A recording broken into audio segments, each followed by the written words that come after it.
The Sorrows of Satan, or The Strange Experience of One Geoffrey Tempest, Millionaire, a romance by Maria Corelli. Methuen and Co. LD, London, 36 Essex Street, WC. First published November 1895.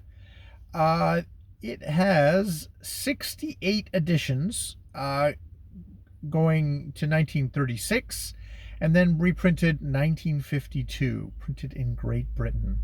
The Sorrow of Satan, 1.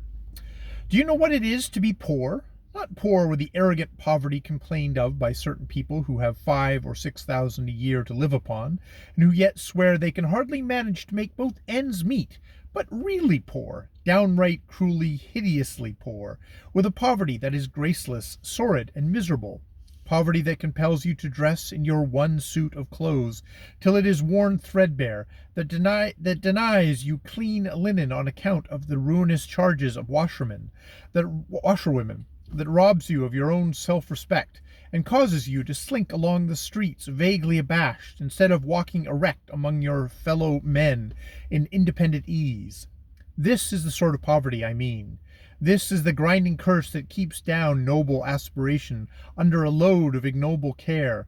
This is the moral cancer that eats into the heart of an otherwise well-intentioned human creature, and makes him envious and malignant, and inclined to the use of dynamite. When he sees the fat, idle woman of society passing by in her luxurious carriage, lolling back lazily, her face mottled with purple and red signs of superfluous eating, when he observes the brainless and sensual man of fashion smoking and dawdling away the hours in the park, as if the world and its millions of honest hard workers were created solely for the casual diversion of the so-called upper classes, then the good blood in him turns to gall, and his suffering spirit rises in fierce rebellion, crying out, "Why in God's name should this injustice be? Why should a worthless lounger have his pockets full of gold by mere chance and heritage, while I, toiling wearily from morn till midnight, can scarcely afford myself a satisfying meal? Why indeed? Why should the wicked flourish like a green bay tree? I have often thought about it. Now, however, I believe I could help solve the problem out of my own personal experience. But such an experience, who will credit it? Who will believe that anything so strange and terrific ever chanced to the lot of a mortal man? No one. Yet it is true, truer than much so-called myth. Moreover, I know that many men are living through many such incidents as have occurred to me, under precisely the same influence, conscious perhaps at times that they are in the tangles of sin, but are too weak of will to break the net in which they have become voluntarily imprisoned.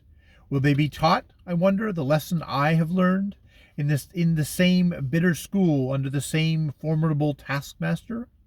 Will they realize, as if I have been forced to do, I, to the very fibers of my intellectual perception, the vast individual, active mind which behind all matter works unceasingly, though silent, a very eternal and positive God?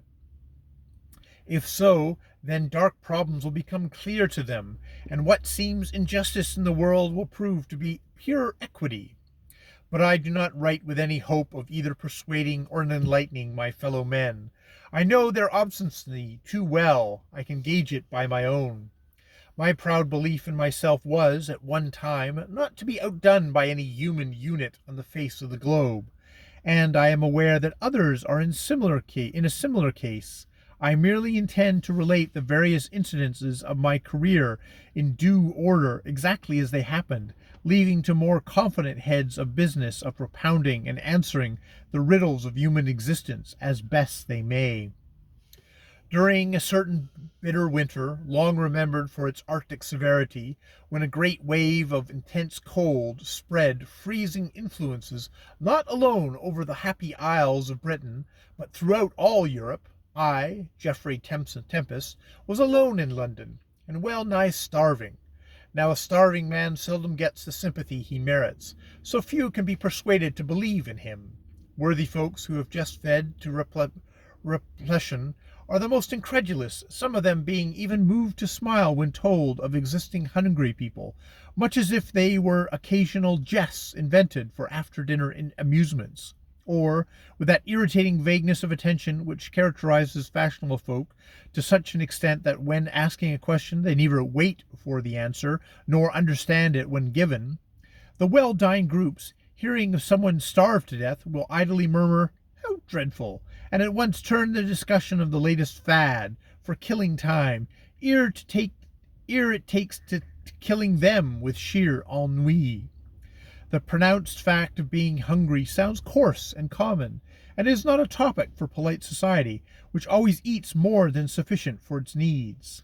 At the period I am speaking of, however, I, who have since been one of the most envied of men, knew the cruel meaning of the word hunger too well, the gnawing pain, the sick faintness, the deadly stupor, the insatiable animal cravings for mere food, all of which sensations are frightful enough to those who are, unhappily, daily inured to them, but which when they are afflict one who has been tenderly reared and brought up to consider himself a gentleman, God save the mark, and perhaps still more painful to bear. And I felt that I had not deserved to suffer the wretchedness in which I found myself. I had worked hard. From the time my father died, leaving me to discover that every penny of the fortune I imagined he possessed was due to swarming creditors, and that nothing of our house estate was left to me except a jeweled miniature of my mother, who had lost her own life in giving me birth. From that time, I say, I had put my shoulder to the wheel and toiled late and early. I had turned my university education to the only use for which it or I seemed fitted, literature. I had sought for employment on almost every journal in London, refused by many, taken on trial by some, but getting steady pay from none. Whoever seeks to live by brain and pen alone is, at the beginning of such a career, treated as a sort of social pariah. No one wants him. Everybody despises him. His efforts are derided. His manuscripts are flung back to him unread, and he is less cared for than the condemned murderer in the gaol. The murderer is at least fed and clothed. A worthy clergyman visits him, and his gaoler will occasionally condescend to play cards with him. But a man gifted with original thoughts and the power of expressing them appears to be regarded by everyone in authority as much worse than the worst criminal, and all the jack in office unite to kick him to death if they can. I took both kicks and blows in sullen silence and lived on, not for the love of life, but simply because I scorned the cowardice of self-destruction. I was young enough not to part with hope too easily. The vague idea that my turn would come, that the ever-circling wheel of fortune would perchance lift me up some day as it now crushed me down, kept me just wearily capable of continuing existence, though it was merely a continuance, and no more. For about 6 months I got some reviewing work on a well-known literary journal. 30 novels a week were sent to me to criticize. I made a habit of glancing hastily about 8 or 10 of them, and writing one column of rattling abuse concerning these thus casually selected. The remainder were never noticed at all. I found that this mode of action was considered smart, and I managed for a time to please my editor, who paid me the munificent sum of 15 shillings for my weekly labor. But on one fatal occasion I happened to change my tactics, and warmly praised a work on which my own conscience told me was both original and excellent. The author of it happened to be an old enemy of the proprietor of the journal on which I was employed. My eulogistic review of the hated individual, unfortunately for me, appeared with the result that the private spite outweighed public justice, and I was immediately dismissed. After this I dragged on in a sufficiently miserable way, doing hack work for the dailies, and living on promises that never became realities, till, as I have said, in the early January of the bitter winter alluded to, I found myself literally penniless and face to face with starvation, owing a month's rent beside for the poor lodging I occupied in a back street not far from the British Museum. I had been out all day, trudging from one newspaper office to another, seeking for work and finding none. Every available post was filled. I had also tried unsuccessfully to dispose of a manuscript of my own, a work of fiction which I knew had some merit, but which all the readers in the publishing offices appeared to find exceptionally worthless. These readers, I learned, were most of them novelists themselves, who read other people's productions in their spare moments and passed judgment on them. I have always failed to see the justice of this arrangement. To me it seems merely the way to foster mediocrities and to suppress originality. Common sense points out the fact that the novelist reader, who has a place to maintain for himself in literature, would naturally rather encourage work that is likely to prove ephemeral, and that which might possibly take a higher footing than his own. Be this as it may, and however good or bad the system, it was entirely prejudicial to me and my literary offering. The last publisher I tried was a kindly man, who looked at my shabby clothes and gaunt face with some commiseration.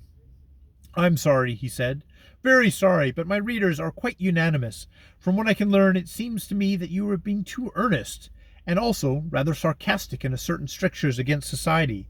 My dear fellow, that won't do. Never blame society. It buys books. Now, if you could write a smart love story, slightly risque, even a little more than risque for that matter, that is the sort of thing that suits the present age." "Pardon me," I interposed somewhat wearily, "but are you sure you judge the public taste correctly?" He smiled a bland smile of indulgent amusement at what he no doubt considered my ignorance in putting such a query. "Of course I am," he replied. "It is my business to know the public taste as thoroughly as I know my own pocket. Understand me. I don't suggest that you should write a book on any positively indecent subject. That can be safely left to the new woman." And he laughed. "But I assure you, high-class fiction doesn't sell. Critics don't like it to begin with, and what goes down with them and with the public is a bit of sensational realism told in a terse newspaper English. Literary English, Addisonian English, is a mistake. And I am also a mistake, I think," I said with a forced smile. "At any rate, if what you say is true, I must lay down the pen and try another trade. I am an old-fashioned enough to consider literature as the highest of all professions, and I would rather not join in with those who voluntarily degrade it." He gave me a quick side glance of mingled incredulity and depreciation. "Well, well," he finally observed, "you're a little quixotic. That will wear off. Will you come on to my club and dine with me?" I refused this invitation promptly. I knew the man saw and recognized my wretched plight, and pride, false pride if you will, rose up to my rescue. I bade him a hurried good day, and started back to my lodgings, carrying my rejected manuscript with me. Arrived there, my landlady met me as I was about to ascend the stairs, and asked whether I would kindly settle accounts the next day. She spoke civilly enough, poor soul, and not without a certain compassionate hesitation in her manner.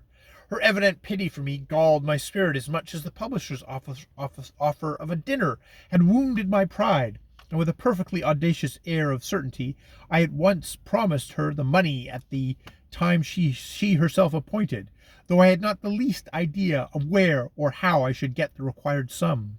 Once past her, and shut in my own room, I flung my useless manuscript on the floor and myself into a chair and swore. It refreshed me to swear, and it seemed natural, for though temporarily weakened by lack of food, I was not yet so weak as to shed tears, and a fierce, formidable oath was to me the same sort of physical relief which I imagine a fit of weeping may be to an excitable woman. Just as I could not shed tears, so I was incapable of apostrophizing God in my despair. To speak frankly, I did not believe in any God, then. I was to myself an all-sufficing mortal, scorning the time-worn superstitions of so-called religion. Of course, I had been brought up in the Christian faith, but that creed had become worse than useless to me since I had intellectually realized the utter inefficiency of Christian ministers to deal with difficult life problems. Spiritually, I was adrift in chaos. Mentally, I was hindered in both thought and achievement. Bodily, I was reduced to want. My case was desperate. I myself was desperate. It was a moment when, if ever good and evil angels play a game of chance for a man's soul, they were surely throwing the dice on the last wager for mine. And yet, with it all, I felt as I had done my best. I was driven into the corner by my fellow men who grudged me space to live in. But I had fought against it. I had worked honestly and patiently. all to no purpose. I knew of rogues who gained plenty of money, and of knaves who were amassing large fortunes. Their prosperity appeared to prove that honesty, after all, was not the best policy. What should I do then? How should I begin the Jesuitical business of committing evil, that good, personal good, might come of it? So I thought dully of such stray half-stupefied fancies as I was capable of, deserving the name of thought. The night was bitter cold. My hands were numbed, and I tried to warm them at the oil lamp my landlady was good enough to still allow me the use of, in spite of delayed cash payments.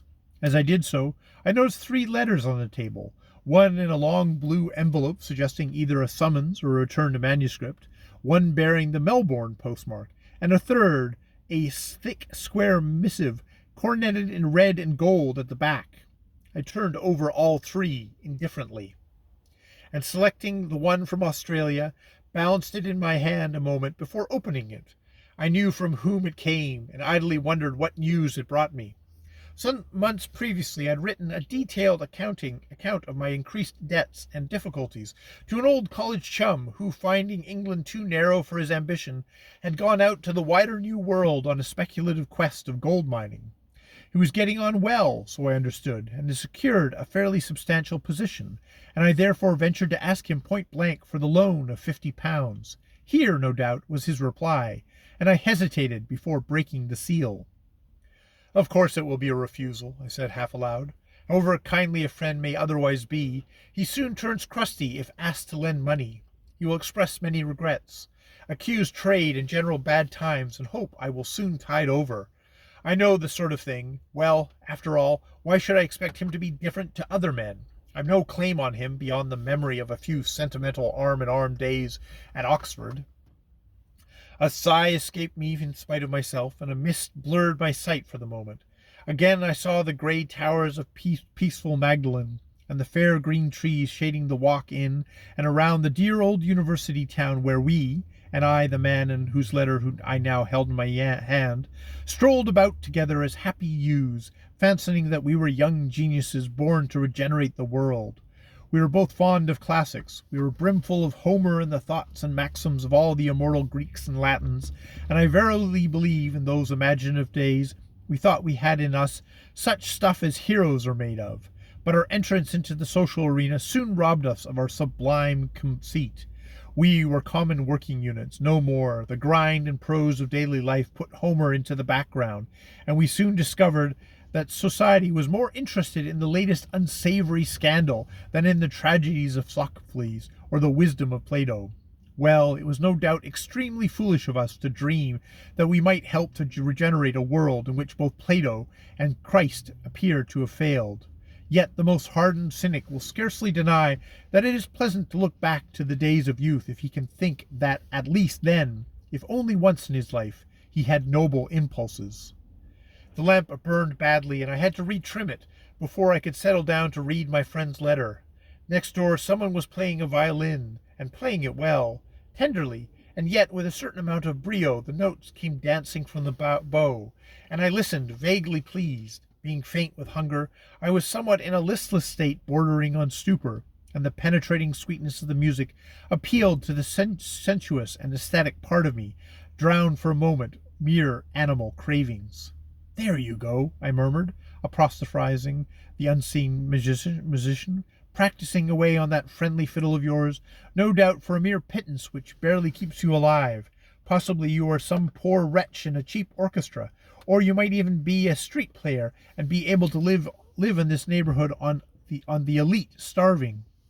You can have no hope whatsoever of being the fashion or making your bow before royalty, or if you have that hope, it is wildly misplaced. Play on, my friend, play on. The sounds you make are very agreeable and seem to imply that you are happy. I wonder if you are, or if like me, you are rapidly going to the devil."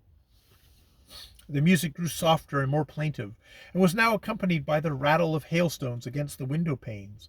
A gusty wind whistled under the door and roared down the chimney, a wind cold as the grasp of death and searching as a probing knife. I shivered, and bending close over the smoky lamp, prepared to read my Australian news. As I opened the envelope, A bill for £50, payable to me at a well-known London banker, fell out on the table. My heart gave a quick bound of mingled relief and gratitude. "Why, Jack, old fellow, I wronged you," I exclaimed. "Your heart is in the right place, after all." And, profoundly touched by my friend's ready generosity, I eagerly perused his letter. It was not very long, and had evidently been written off in haste. "Dear Jeff, I'm sorry to hear that you are down on your luck. It shows what a crop of fools are still flourishing in London, when a man of your capacity cannot gain his proper place in the world of letters, and be fittingly acknowledged. I believe it's all a question of wire pulling, and the money is the only thing that will pull at the wires. Here's the 50 you asked for, and welcome. Don't hurry about paying it back. I'm doing you a good turn this year by sending you a friend, a real friend, mind you, no sham. He brings you a letter of introduction from me, and between ourselves, old man, you cannot do better than put yourself and your literary affairs entirely in his hands. He knows everybody. It is up to all the dodges of editorial management and newspaper cliques. He is a great philanthropist besides, and seems particularly fond of the society of the clergy. Rather a queer taste, you will say, but his reason for such preference is, as he has explained to me, quite frankly, that he is so enormously wealthy that he does not quite know what to do with his money, and the reverend gentlemen of the church are generally ready to show him how to spend some of it. He is always glad to know some quarter where his money and influence, he is very influential, may be useful to others. He has helped me out of a very serious hobble, and I owe him a big debt of gratitude. I've told him all about you, what a smart fellow you are, and what a lot of dear old alma mater thought of you, and he has promised to give you a lift up. He can do anything he likes, very naturally, seeing that the whole world of mortals, civilization and the rest, is subservient to the power of money, and his stock of cash appears limitless. Use him. He is willing and ready to be used. And write, and let me know how you get on. Don't bother about the 50 till you feel you have tided over the storm. Ever yours, Boffles.